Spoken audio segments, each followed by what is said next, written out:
welcome to the Emotional Balance Sheet Podcast, your guide to help you manage life, money, and multiples. Each episode, host Paul Fenner, Tama Capital's president and founder, and the proud parent of 4 amazing children, including 1 set of triplets, will provide insights on successfully sustaining an active lifestyle, career, and family through comprehensive wealth management strategies, financial education, and lifestyle planning, specific to parents raising twins, triplets, and more.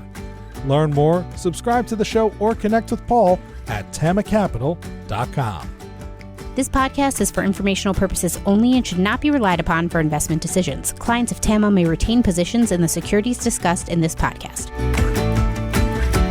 Do you feel unsupported in your current career position? Is the grind of your current corporate role more than you can bear?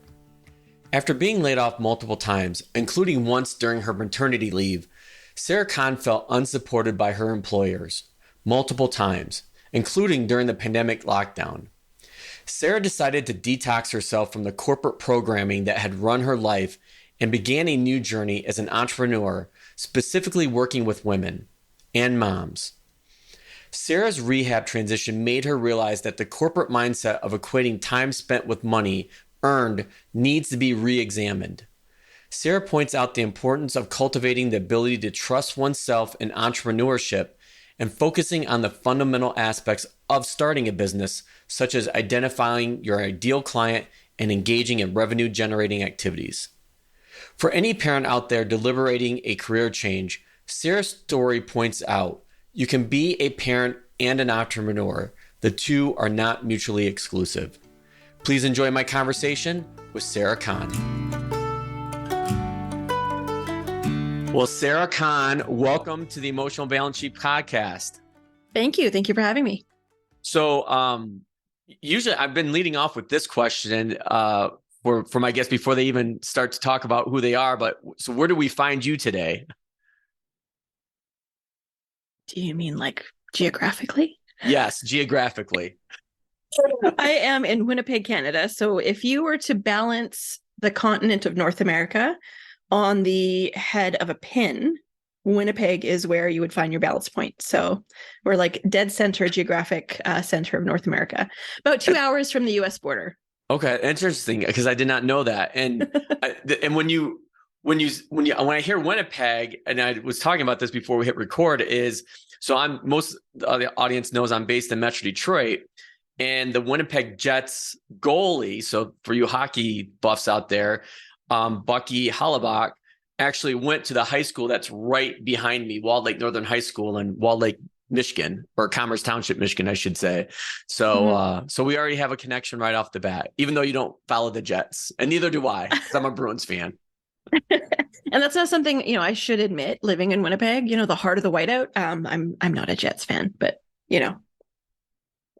that's okay. I'm sure there's plenty of people that will forgive you. So, so why don't I do this? Why don't I turn it over to you and have you walk through who you are and your background, and to kind of set this up. The reason why I wanted to have this conversation with you is that you had this interesting transition from, a very successful corporate career to being an entrepreneur, and one that I would say it was somewhat unexpected to you from the research I've done on you. So I would really like to unpack that, because it's a conversation that I have often with people who are, not necessarily happy in their corporate careers, but they don't know necessarily what to do and how a transition works like that. And like I said, most of my audience knows this, but kind of bears repeating. Like before I started my family office firm, Tama, in the financial planning space, I had a full-time corporate career in corporate accounting, tax, finance, and operations. So I'm sure we have a lot of similarities. So rather than me rambling on anymore, let me turn it over to you. Awesome. So I affectionately refer to myself as a former corporate shill, corporate escapee, whatever you want to call it. And I basically now have a business where I help women who've left the traditional workspace, not necessarily just corporate, and help them build a business that is not hustle focused, that is, against the status quo. Because the status quo does tend to be, you've got to work really hard, you've got to hustle, and I want to help women build businesses that are full of ease, that are full of honoring their capacity, but also looking at the pragmatic, practical pieces of building a business. And so everything that we talk about is, BS free, fluff free. Here's what you need to do to get the results that you're looking for. And a lot of it is underscored with wanting to help women reconnect to their genius, to their expertise, to their knowledge, help them validate it. Because what I have found too is a lot of women will come out of the workplace and start businesses and start, as virtual assistants, and there's nothing wrong with that, because it's a role that is desperately needed in the online business space, particularly. But a lot of these women were senior executives in corporate, or they've been in corporate for years, and they have a skill set that they're not utilizing, because you come into this space and there's so much that makes you feel like an imposter. And so a lot of what we do is kind of, deconstructing that and building that into if you want results, you have to really tap into your expertise.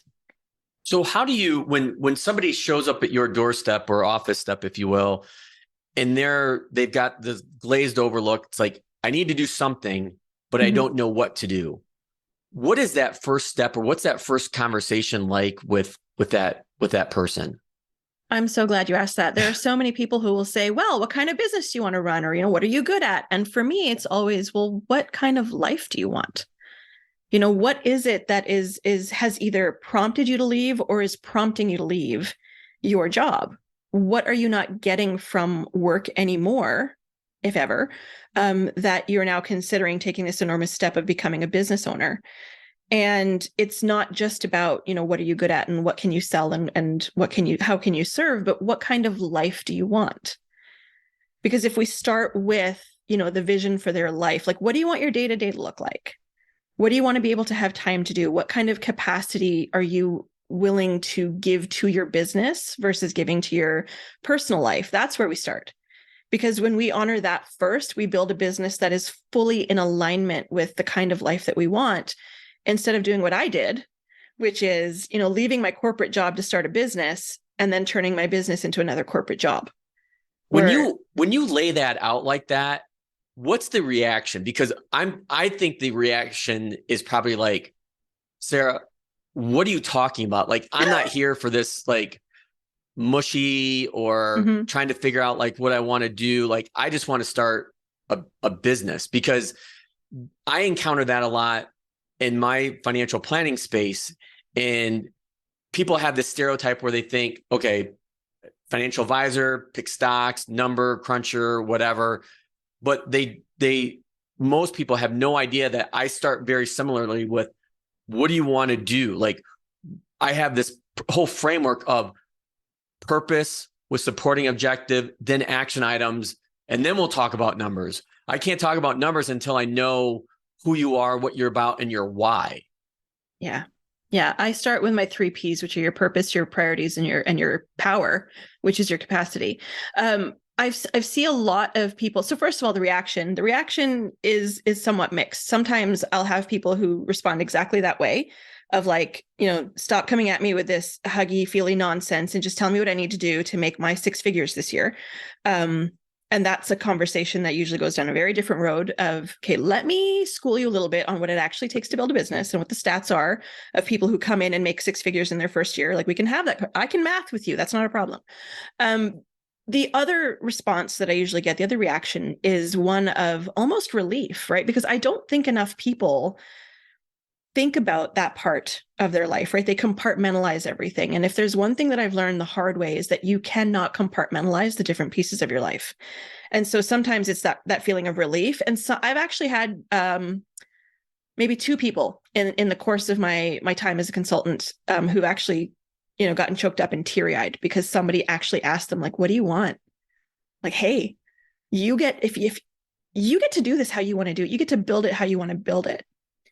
And I think that requires a lot of deconstruction of things like success timeframes and timelines. And, are you a failure if you haven't hit 6 figures in 1 year or 2 years? And is 6 figures even the goal right for number? You? Like, maybe it's something else. Yeah.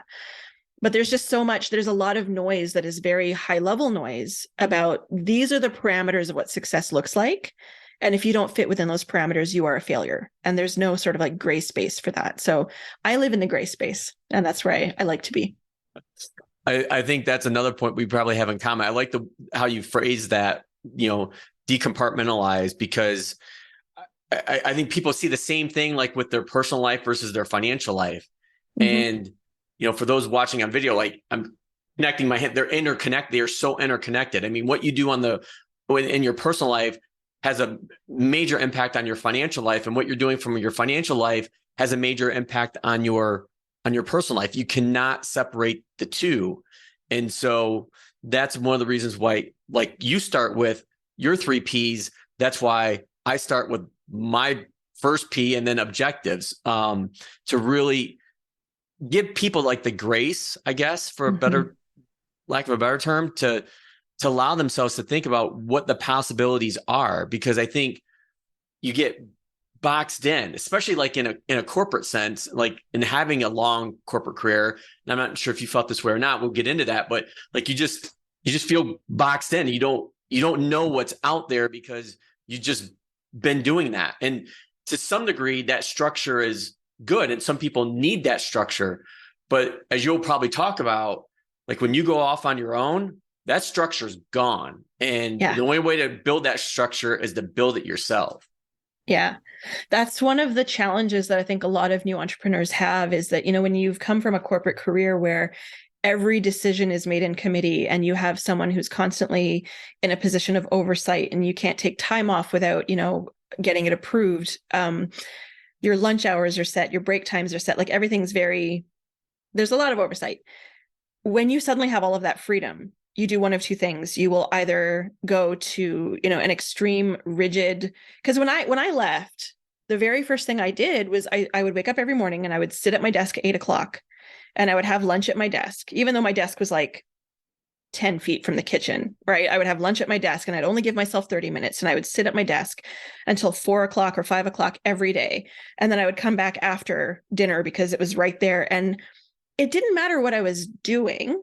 As long as I was sitting at that desk for 8 hours, I felt like I'd put in a quote unquote work day. And so that's one extreme that people will go to try and create that structure in their life without really thinking about, well, what are you doing in that time? The other extreme is just, not doing anything at all, right? Diving fully into your feelings and just, this is what I feel like doing today, and then wondering why you haven't got a viable business. And so I try to bring people back into the center where you take a little bit of structure, you take a little bit of how are you feeling today, and we try and build, a new structure. And I think that that's something that is hard for people to wrap their head around, right? Like you get to actually decide what your day looks like. It's okay.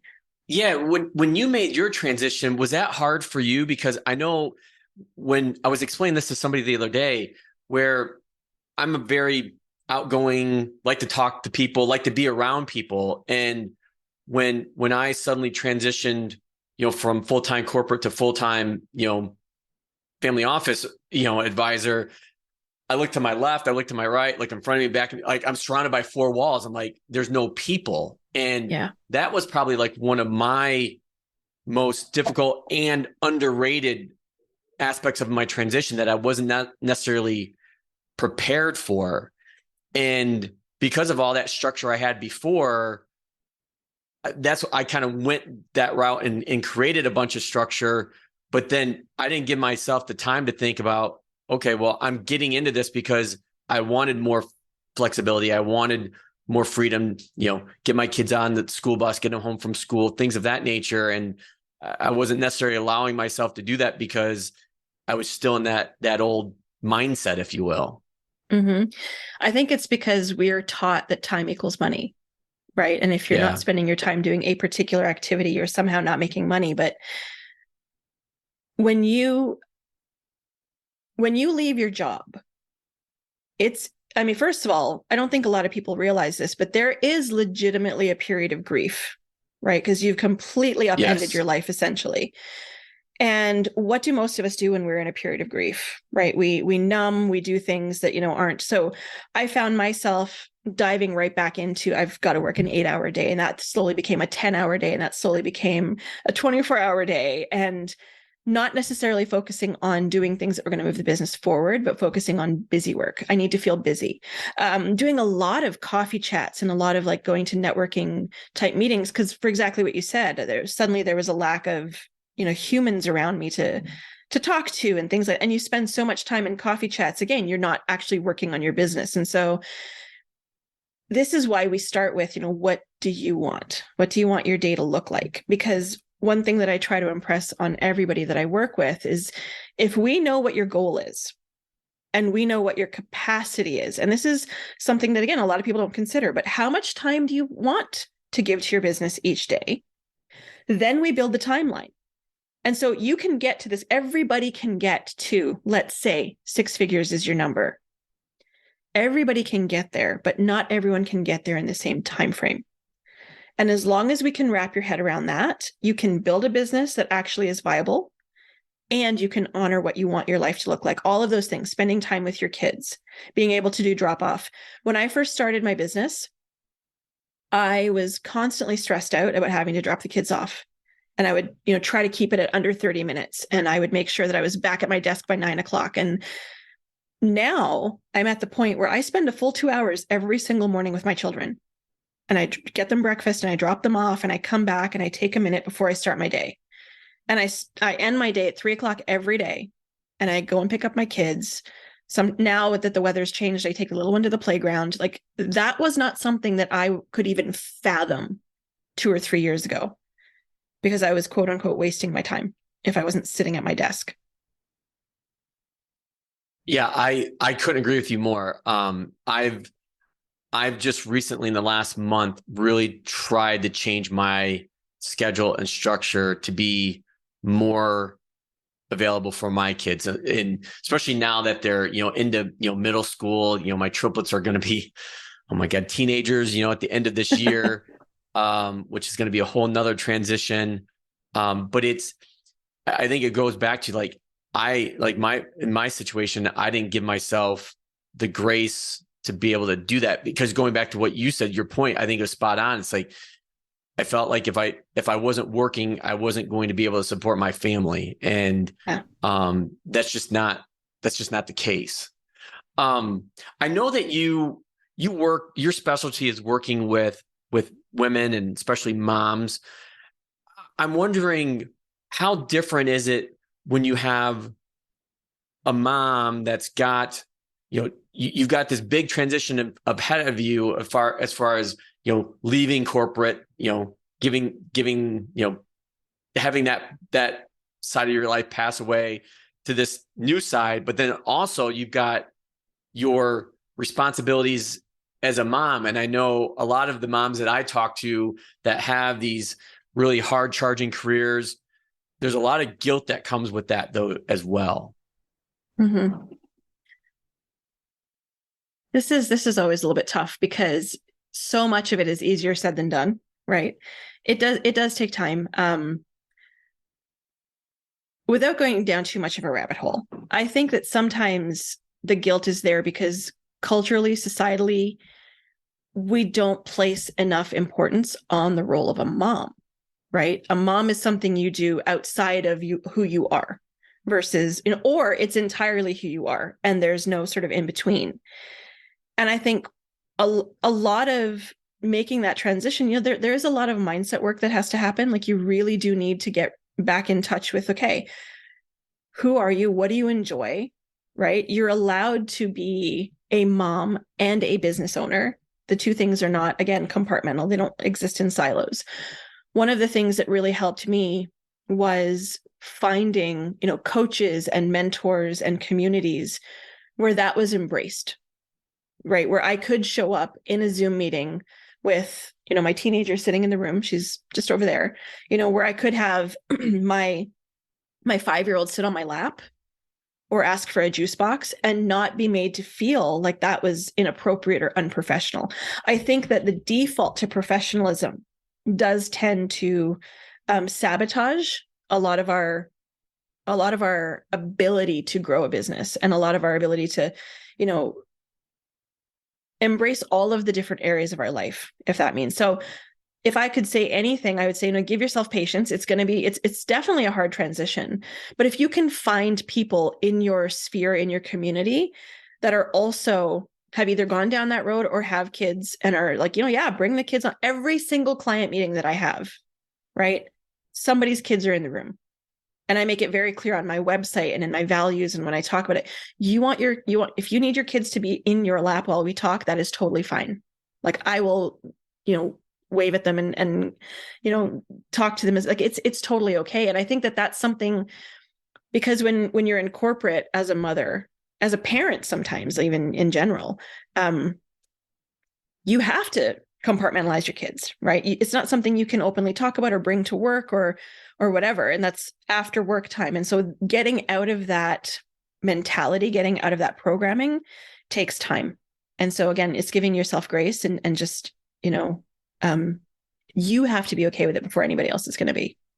Yeah. And I would think that's like the hardest part. It's just getting yourself to be okay with it. Yeah. Kind of along those lines, one of the things that I saw on your website that just really resonated with me, it kind of goes to these points, is that you talk about utilizing tools to detox from your corporate programming. I love that. Can you walk us through one, what do you mean by that? And then two, can you walk us through a couple of those tools that you use? Oh gosh. Yeah. Well, I touched on one, the idea that time is money, and that, your value in any role is solely dictated by how much time you invest in that role. That's something that we are taught. I remember, gosh, probably both of my really big corporate, I worked for two of the big four corporate professional services firms. And in both of them, I had a manager who would, walk the cube farm in the morning to make sure everyone was at their desk and, checking their watch and making sure you clocked in on time. And was everybody still at their desk at 4:00? Nobody snuck out early, right? And so this idea that even if I don't have anything, and I would be done my work by like 1:00, 2:00 in the afternoon. And there were days when I had surfed the entire internet because there was nothing left for me to do. And so this idea of, the amount of time you spend doing a task equals money. And so you'll see a lot of people coming from the corporate space into entrepreneurship and charging by the hour, or, managing, like I have to spend a certain amount of hours on this task. So starting to reframe value as value versus time as value is really important. Like, where is your area of expertise? Because even with a task, the better you get at it, the less time it takes. And so charging by the hour, you're actually kind of sabotaging your income potential, right? So that's the first one. Let's re-examine how we view our output and the value that we attach to it. The other one is, I think a lot of the time I will see clients when they sign a client on. So they're working now as an independent contractor, but they will treat their client as an employer. And so they will allow the client to dictate terms, how long you work, when, and legally, we're not going to go into the legalities of it, but you can't really do that if you're an independent contractor. But we default into this person is my boss, right? And so it's I see a lot of people hesitant to step into their zone of expertise and actually have a peer-to-peer conversation with clients versus I'm just here as an employee. You're not. You are working with your clients, not for them. And so those are two like really big mindset shifts that I think have to happen when you start your business, and kind of detoxing from that corporate programming of there's always a hierarchy, or the amount of time you sit at your desk is important versus what you're actually doing. And then the other one is just self-trust. I think a lot of us that have worked in hierarchical situations, we struggle to trust our own ability to make the right decisions because so much of what we did had to be approved, had to go through committee, had to be hashed out in a board meeting. And so being able to sit down and say, like, do I want this for my business, or is this the right next step to take? I'm not saying you never consult a mentor or a coach. I think that having those relationships is very important, but cultivating the ability to trust your own self again is super, super important. And that's probably the hardest learning curve of all. You may have answered my next question, because the other one of the other pieces that I took from your website and business was this phrase, trust me rehab can be liberating. I said, my note was, Sarah, can you elaborate on that? Like, what is that like? And what is that feeling like? And can it be sustained?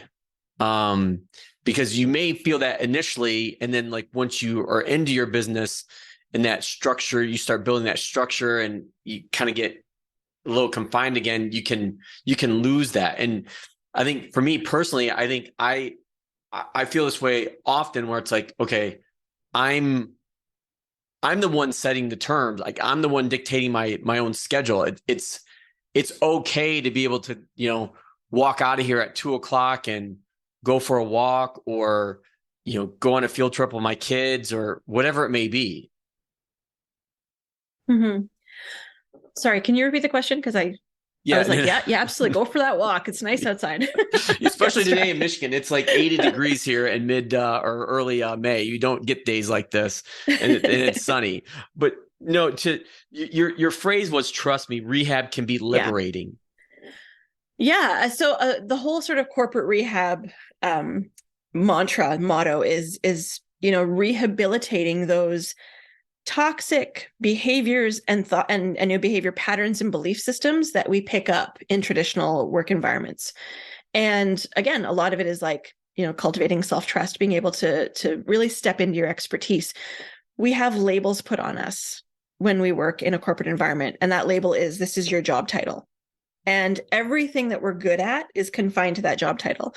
And so when you become an entrepreneur, I think most people will do what is safe. They do what they know, right? When I first started, I did admin because it was safe. It was easy. I knew that I could sell it. My expertise was in project management and operations.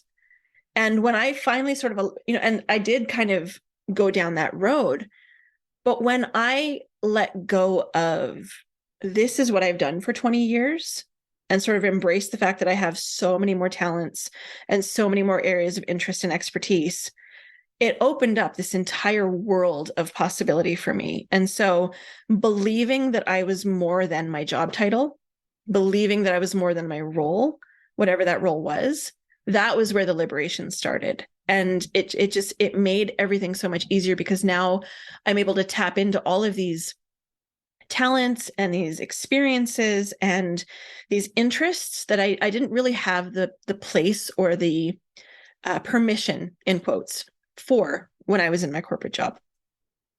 I can't believe we haven't gotten to this yet, because we just really just dive right into the details of the conversation and the, I guess, action items behind it. But I failed to ask you, what was your transition? What was the tipping point that drove you from, okay, I can't take this anymore for whatever the reasons were, to doing something on my own? Because as I think I mentioned, during the early part of our conversation, is that you didn't expect yourself to become an entrepreneur. No, I am still a reluctant entrepreneur. That's what I refer to myself as. My brother was an entrepreneur. He's been an entrepreneur for probably 15 years. And he would often say to me, you should just start your own business. I'd be like, no, I like just going to work every day and collecting a paycheck. And it was never that easy, but it was really a couple of things. Oh, by the way, we're going to get to your brother in a minute, because I want to bring up the podcast that you just did this week. And you mentioned your brother. I'm assuming it's the same brother. It is. Yeah. Okay. Yeah, we have an interesting relationship. So what happened for me was, it was a couple of things that kind of, led up to the ultimate demise of my career, if you will. I was laid off while I was on maternity leave with my first daughter 15 years ago. Double bonus. Yeah, I was like, oh, great. Okay. And we were living overseas. We were living in England at the time. My husband is British, so we had lived there for a number of years, and we moved back here to Canada, and started a new career, built myself up again, from the ground up, because I'd had all this seniority that was just basically left behind. Got pregnant again in 2017 and was laid off again on mat leave, and I was like, this is ridiculous. I was the highest rated performer in my department. Like, it didn't make any sense to me. They did eventually hire me back. No, it's a long story, but in a different capacity, in a different department. And again, your seniority does not count because you're starting from scratch. It's a new contract. And that started to get really frustrating, because I was at the level now where I should have been in leadership. I should have been doing, a lot more, but they had me start again from the ground floor. And then pandemic happened and we were all on lockdown and I was at home. I had my, my desk set up in the dining room and the kids were home. They weren't going to school. And I just, it was stressful enough with everything that was going on globally. And one day I remember sitting down at my desk and my boss, she said to me, because my little one was like crying for me and she didn't want to, sit with her dad who would always take her away when I was having meetings. And she was like, not having it today. So I brought her into the room. I had her on my knee. And my boss said, can we have a chat later on when your little one is settled? I said, sure. So we logged onto a meeting and she said to me, when your kids are in the room, you're not really focused on work. So we're going to dock your pay. And this isn't the first time this had happened. This had happened in previous positions before. Wow. My older one had whooping cough when she was really young. And I took a week to work from home, not off, worked from home, did all my meetings, all my projects were up to date. And they docked my entire week's pay because I wasn't at the office. It was ridiculous. So we had this meeting. She said that. And I was like, wow, that's really not like, where am I supposed to put them? We're all on lockdown together. It's not a big house.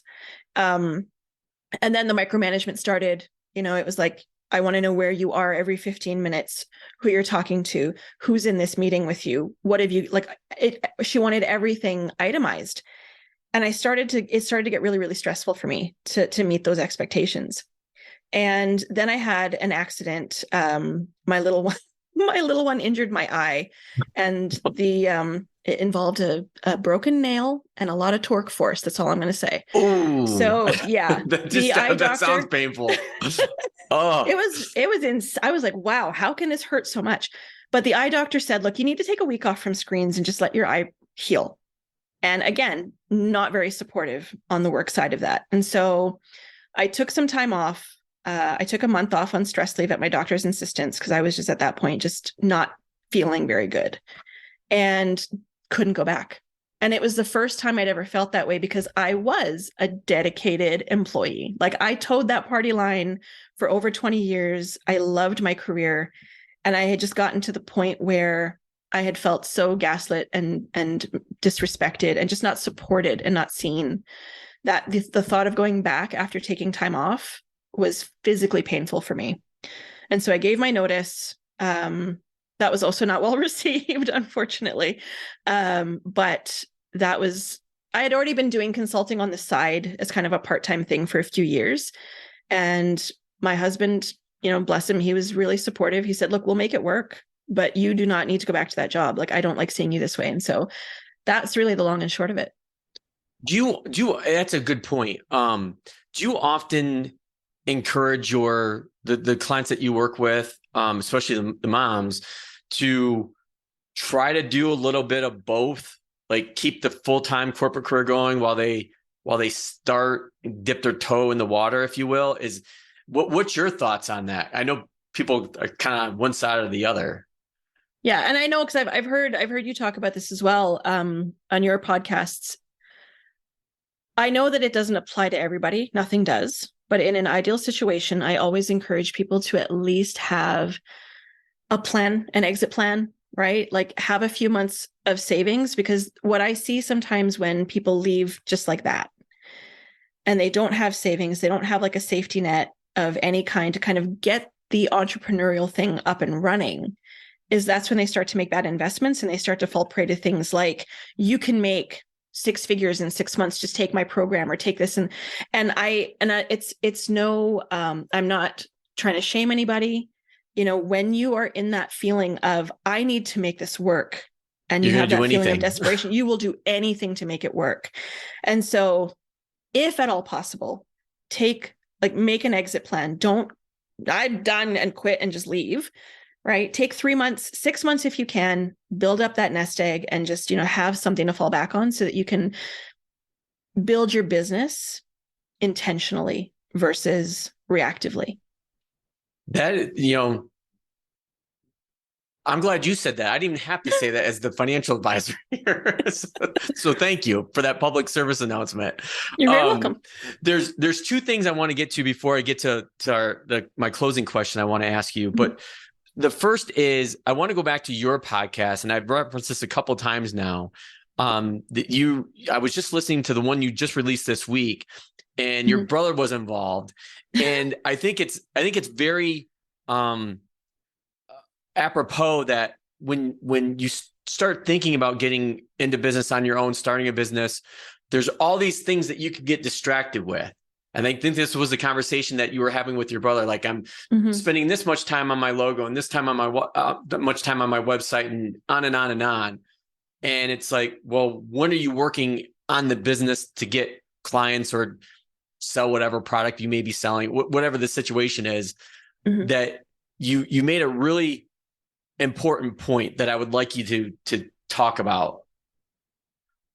Yeah. So when I first started, there was a lot of, okay, I got to get my logo right, because I worked, part of it was like in marketing. So I understood things like color theory and psychology of marketing and all. And so I brought all of that. Like, I've got to choose the exact right shade of pink that's going to appeal to this particular client. And that's going to be in my logo. But then I want to underscore it with brown, because that, elicits trust. And like, there was all this, you can really, like, yes, your logo is important. Yes, it's important to have a website, not immediately, but eventually. It's important to have your messaging down pat. It's important to, your ideal, all of this it's important stuff. It's foundational stuff. What happens though, is sometimes we will get stuck in those activities because they're safe activities, right? They make you feel like you're still building your business, but they're not actually getting you clients. They are not the activities that are close to the money, as I like to say. And so, you can spend 8 hours tweaking your logo and working on your website and feel like you put in a really great productive work day. But when you look at your bank balance, you're like, but I got no clients. Why not? My logo is perfect. What's happening? And so that was really the conversation I'd had with my brother. I think I asked him to look at my logo for the 100th time. And he just looked at me and went, Sarah, that is not what's going to make you money. It doesn't matter. It doesn't matter at this point. Okay. And I was like, oh, okay, fine. So what I like to try to remind people is that, yes, those things are important, but if you are spending so much time on them that you're not actually doing the selling, you're not connecting with people, you're not having conversations. Like, if you are not talking about your business, you do not have one. You just have a very expensive hobby. Yeah, well said. I couldn't have said it better myself. And I think you said the exact same thing on your episode. So we'll be sure to link in our show notes to your website and to that podcast episode as well. The last business question I want to get to is, one of the things that I picked up when looking over what you do and your website and how you help people is that you really stress this no BS. Can you elaborate on that and talk a little bit about that, how you implement that, where it came from, and how it works with working with you? Awesome. Yeah. It's something that I think a lot of us came into entrepreneurship during the pandemic years, when the Great Resignation happened and whatnot. And there was already a very strong industry of people, doing this work. And there was a lot of hustle culture focused advice that was floating around. And when people, like, I know when I started my business, the very first coach I worked with told me I needed to have a funnel and a webinar, and I needed to get a date on the books, and I needed to sell to people. And I wasn't even sure what I wanted to do at that point, but you take that advice and you do the things. And there are so many places in entrepreneurship where we are told, this is what you have to do to be successful, or this is what success looks like, or these are the people you have to align with, or these are the spaces you need to be in. And believe me, I mean, you can listen to the podcast episode, but I have done more courses and I have been in more spaces than I think the average entrepreneur. And all I started to learn was, if it doesn't align with me, I'm not going to do it, no matter how much you tell me this is a critical activity. And so that's a lot of how my philosophy came to be, of, really honoring what you want and what your capacity is.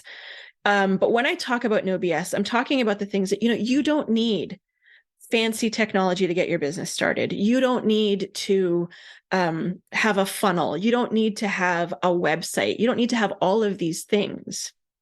And alternatively, these are the things you do need in order to have a viable business. And so it's helping people kind of wade through just the noise that exists in entrepreneurship in the online space about, what does success look like? What do I really need to build my business? If this is my goal, what is it actually going to take to get there? It's not going to take the 37 steps that someone in a $5,000 program is telling you it's going to take. It's actually going to take these 4 fundamental things.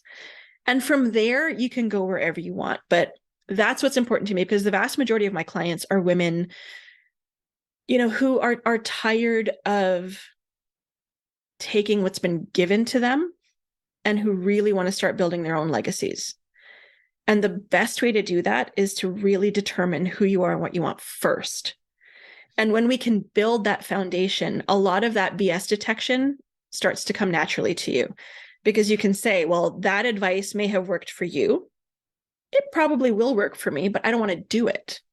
Right? For example, me, I do not sell in the DMs. I do not slide into people's direct messages and try to pitch them something. I call that pitch slapping. I don't do it because I'm not saying that it's a bad tactic or a wrong. It just doesn't work for me. It's not how I want to run my business. And I've had so many people try to make me feel wrong for that because they do it. Right. And so there's a lot of shame in this space. I mean, it's such a big topic, but that's really the nuts and bolts of it. Is there's a lot of noise, and sometimes you need to put on, your noise cancellation headphones and your blinders and decide, this is what I want. This is what aligns.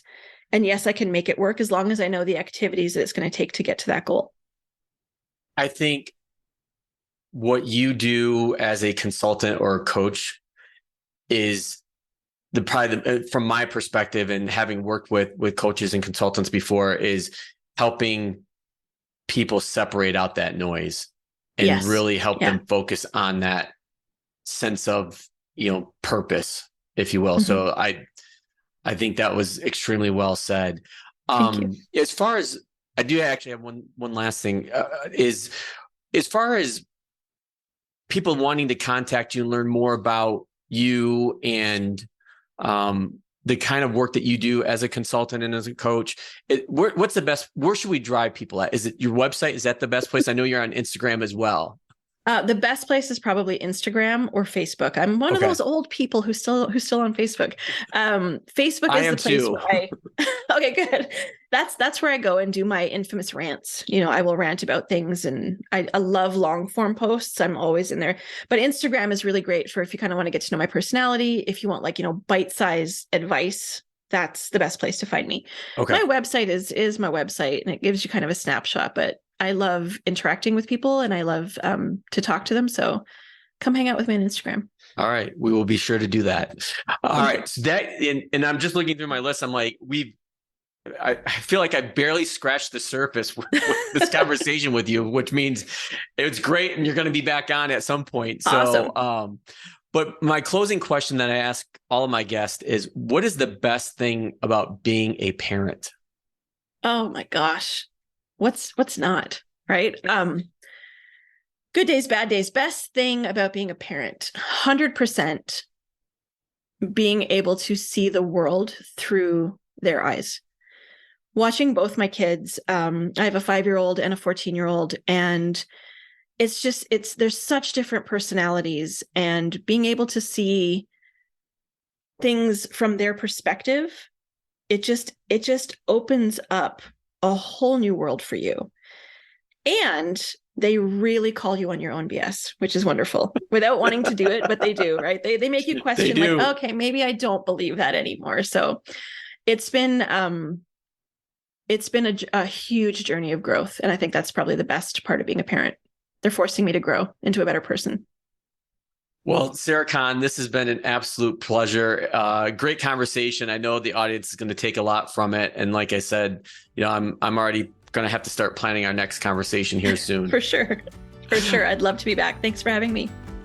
Thank you for listening to this episode of the Emotional Balance Sheet Podcast. Please visit tamacapital.com to subscribe to this podcast or to connect with certified financial planner and registered investment advisor Paul Fenner of Tama Capital. And please join us again next time on the Emotional Balance Sheet Podcast.